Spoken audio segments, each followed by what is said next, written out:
മണാലിപ്പുഴ കരകവിഞ്ഞൊഴുകിയതിനെ തുടർന്ന് ആമ്പല്ലൂരിലും പരിസര പ്രദേശങ്ങളിലും ക്രമാതീതമായി വെള്ളമുയർന്നു.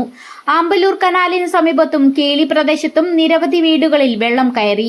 ഇവിടെ കുടുങ്ങിക്കിടന്ന നിരവധി വീട്ടുകാരെ ഫയർഫോഴ്സും നാട്ടുകാരും ചേർന്ന് രക്ഷപ്പെടുത്തി. ആമ്പല്ലൂർ കമ്മ്യൂണിറ്റി ഹാളിന് മുന്നിലെ റോഡിലും കല്ലൂർപാടം വഴിയിലും വെള്ളമുയർന്നു. ഇതോടെ വരന്തരപ്പിള്ളി, കല്ലൂർ എന്നിവിടങ്ങളിലേക്കുള്ള പ്രധാന റോഡിൽ ഗതാഗതം സ്തംഭിച്ചു. പുലർച്ചെ 2 മണിക്ക് ശേഷമാണ് പ്രദേശത്ത് വെള്ളമെത്തിയത്.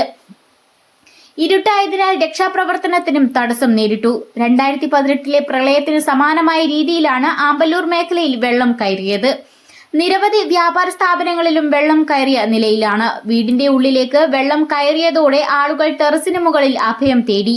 പിന്നീട് ഫയർഫോഴ്സ് ഡിങ്കി ബോട്ടെത്തിച്ചാണ് ഇവരെ രക്ഷപ്പെടുത്തിയത്. മണാലിപ്പുഴയോട് ചേർന്നുള്ള അളഗപ്പ നഗർ, നെന്മണിക്കര, തൃക്കൂർ, പുതുക്കാട് പഞ്ചായത്തുകളിലെ താഴ്ന്ന പ്രദേശങ്ങളിലെല്ലാം വെള്ളം ഉയർന്നുകൊണ്ടിരിക്കുകയാണ്. കേളിത്തോട് പ്രദേശത്തുള്ള 25ഓളം കുടുംബങ്ങളെ പുതുക്കാട് സെന്റ് സേവിയേഴ്സ് കോൺവെന്റ് സ്കൂളിൽ ആരംഭിച്ച ക്യാമ്പിലേക്കും ആമ്പല്ലൂർ പ്രദേശത്തെ നിരവധി കുടുംബങ്ങളെ അളഗപ്പ നഗർ പഞ്ചായത്ത് സ്കൂളിലെ ക്യാമ്പിലേക്കും മാറ്റി. നെന്മണിക്കര പഞ്ചായത്തിലെ പുലക്കാട്ടുകര പ്രദേശം ഒറ്റപ്പെട്ടു.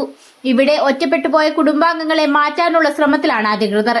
തലവണിക്കര, പാലിയേക്കര, പഴയ ദേശീയപാത എന്നിവിടങ്ങളിലും വെള്ളം കയറിയ നിലയിലാണ്.